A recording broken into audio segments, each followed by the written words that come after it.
All right. What is going on, my YouTube family, my Can-Am Riker family? Hope everybody's good. Doing just a quick little review on an action camera, and I am outside. It's a little rainy, but oh yeah, you see my pretty little flowers. But yeah, back to this GoPro. This is the GoPro Session 4, and this is gonna be a really quick review, you guys. But folks want some type of action camera for their riding experience. I just happened to go onto the local Facebook market, so shout out to Facebook Market. If you guys are in the market for an action camera, I would definitely check your marketplace before just going out to the store and paying full price. As you can see, again, I have a GoPro Session 4 and only paid 40 bucks for it. So this little guy, I mean, he is such a small, it does have a few little dings on it, which is fine because the camera itself is in perfect condition. The thing about this camera is that it is super tiny and super small. If I'm not mistaken, it has about a 2-hour runtime, and it only shoots in the highest resolution of 1440. So if you're used to like a 4K or a 2K, it doesn't shoot in that. However, instead of putting it into the 1440, I use the 1080p with the 60 frames per second. And I'll show you guys a little clip about that. As I was trying it out, I'll put in some clips to show you what the picture quality looks like. I think I had the settings changed a little bit, so it's a little bit on the cooler side instead of the warmer side, which you'll notice. But for 1080p 60 frames per second for a $40 camera, you guys, 40 bucks for this bad boy.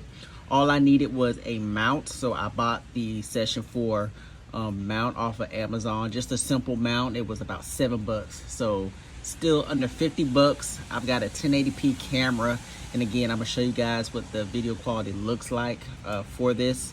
But this in 2025, this came out almost 10 years ago, so in 2025 I am still using the GoPro Session 4, and I'm telling you, I got it for a steal.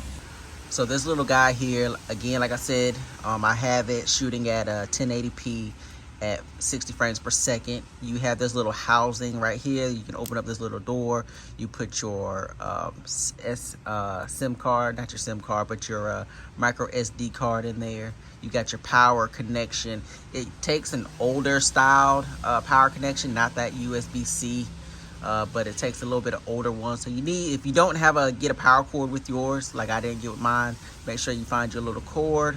You have basically a power button that you can cycle through. See if I can get in there a little bit better.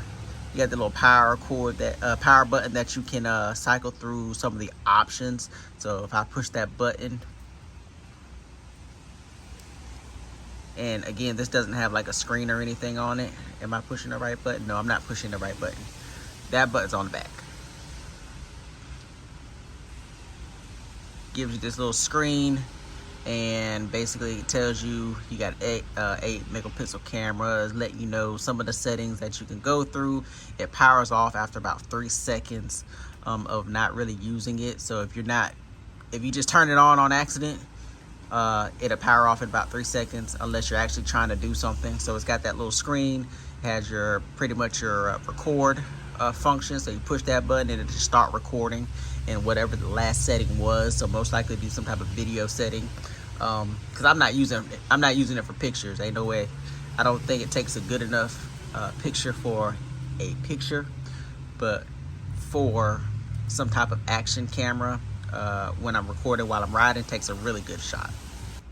So again, this camera worked really good for those riding shots, so I can get kind of like a different angle. And also, as far as the setup for it, was really simple to do. You need the Quicks app, which I already had because I have a GoPro 8. Oh, and the biggest thing about this, it does not have video stabilization like the other GoPros, like your newer GoPros do. It doesn't have that video stabilization, but again, once I put in this little clip, it looked pretty damn good. So actually, let me go ahead and put in that clip now.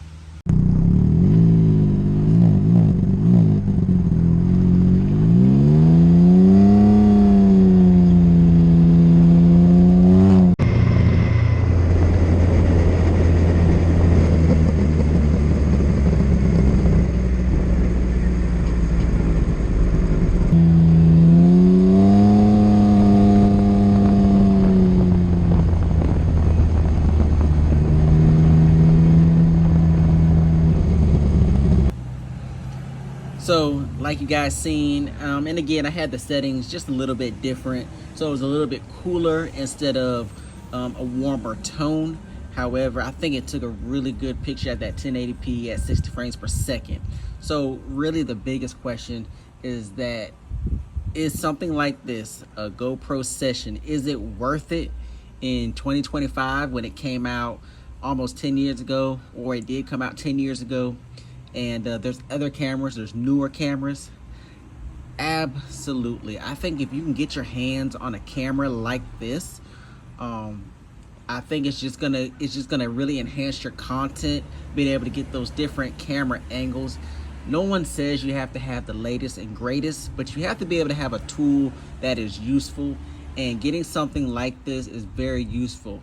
Now, what I'm gonna say to that is, if you go into a store and you're paying over $100 for an older camera like this, I probably would not do it.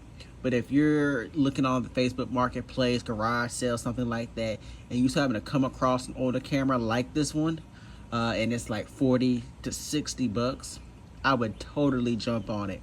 I would not pay over $100 for this, in my opinion, because yeah, there's so many other cameras out there. But if you can get your hands on it for like 40 bucks like I did, totally worth it. And it's the GoPro, so you know it's very reliable. And as you can see, even though it didn't have the video stabilization, it looked very solid. So I just can't wait to record more with this. And again, like I said, in 2025, it is a great camera to have, but only if you get it at an amazing price like myself. So anyway, this is just a quick update, quick mini review, GoPro Session 4 in 2025. Totally worth it if you can get it at a good price. Wouldn't spend maybe over $100 for it, but again, at a good price, it's a steal. So thanks for watching. Please like, share, subscribe. Riker fam, you know what to do. Tap in. Let's go.